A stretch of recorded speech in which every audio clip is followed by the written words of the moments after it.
Robert and I met a few months ago for lunch. Although I consider it a sign of weakness that he is shorter than me, he's a great guy.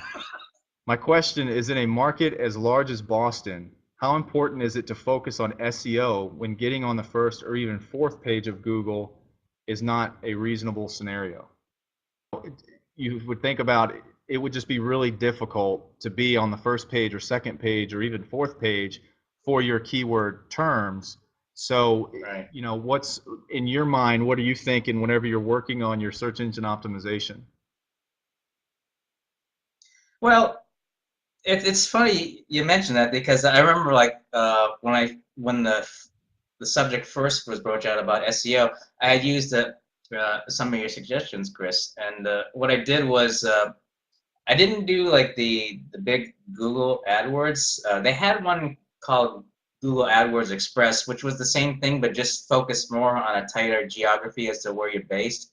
So the way I looked at it, it was a foregone conclusion that bigger names, bigger companies have bigger resources. They're going to have like a higher presence and a higher um, ranking. So that I didn't question. But I thought it was a great opportunity that a guy like me that hadn't really used such a uh, strategic method to reach out to the clients and stuff was a great way to use it as an advantage to myself to be able to learn as to like what are the inner workings of like what would work, what the keywords will work or what have you, so that if I feel like there was like a key moment where I could use it to my advantage, and do like an all-in kind of thing where to make the investment to try to like get a higher ranking, that'd be that much more in a better position than if I was trying to like try to keep up with the others.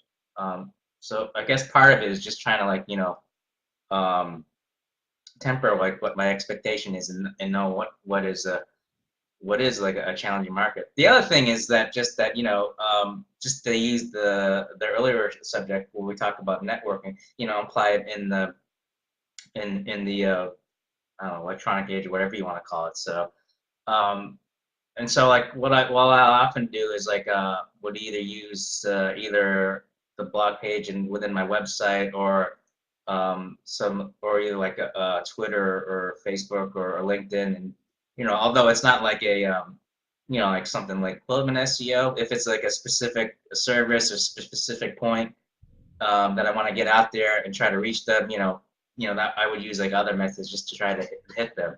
Um, you know, so it's just a matter of just knowing like what are the tools that I can use at my disposal to be able to get my point, get my service, or get myself out there.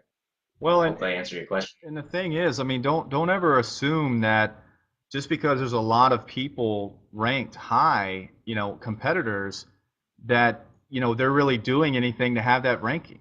I mean, in a lot of cases, they could just have been the websites that have been online the longest, and so they're considered the authority because of how long they've been online, not because they're really doing anything to retain that authority.